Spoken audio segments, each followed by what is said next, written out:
So from a marketing perspective, how do you get your name out there? How do you let people know that, hey, like, I'm Mike Descher and I'm open for business?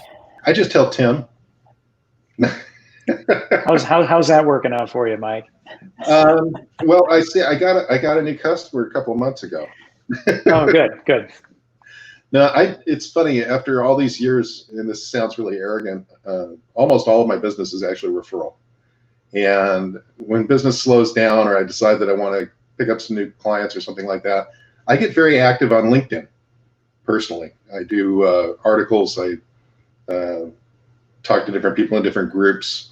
I'll call people in my network. My network is a closed network. I don't invite anybody into my LinkedIn network unless I've either met them personally or know their reputation very well. So I do networking, basically. That's my business development thing. When I started in the trade show business, I thought, oh, the best way to do this is while you're at a trade show, you go from booth to booth and tell people, God, your booth looks okay, but I could do a lot better job. Well, the two problems with that: one, it's not ethical. Two, the trade show providers or managers generally will not let you do that and throw you out and never allow you to exhibit or work on a booth again. And three, the people you need to talk to are in and out before the show starts. So if you want to do that, you got to get there when it's a concrete floor. And I do that sometimes. Sometimes people will come up where we'll be working on a floor and say, who designed your booth for you? And I'll go, I did. And they'll go, geez, ours sucks, and your guys are doing such a great job. Ding, ding, ding, ding, ding. Well, here, I have this thing called a business card.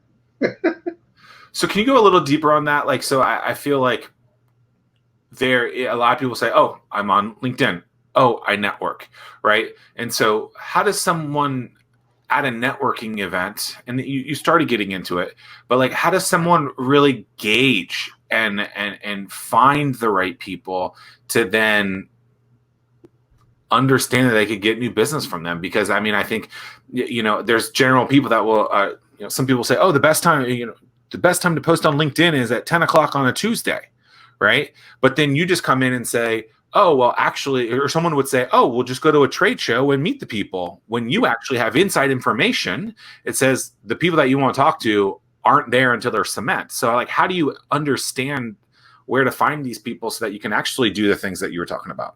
Well, I kind of got lucky. When I started my career, I started it out in high tech. I was actually in retail before.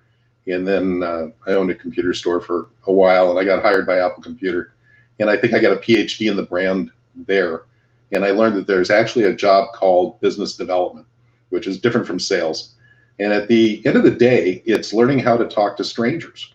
You have to be able to walk up to somebody you've never met before, stick out your hand and say, hi, I do this. What do you do? And you have to do it at any kind of event, any kind of networking event, chamber event. I hear people tell me all the time, oh, I've been a member of the chamber, but I never get any business from them. Well, you don't get any business from them because you don't go to the events, you don't talk to the people, and you don't find out if there's a need. I usually start my pitch out at a networking event, let's say, a local business networking event. They'll want you to go around the room and say, what do you do? And instead of me saying what I do, I say, how many people here do trade shows? And no hands go up, and I say, then you probably don't need to know me. Because that's the reality. I can't sell to somebody who has no need to buy what I'm selling. Yeah. So same thing on LinkedIn. I think groups are tremendous. You should be involved in industry groups and groups that your clients are interested in. So if you sell to dentists, you want to be involved in dental groups so that you can add your expertise about what you do to that audience. Yeah, hang out where they are. I think that's where great. they are. Not hang out with your friends. Right, all right. There's a term for hanging out with your friends on that stuff, but I can't remember what it is. But I mean, it's hang out, figure out who your target client is and figure out where they hang out. Yeah. And then hang out with them there and be the voice there. So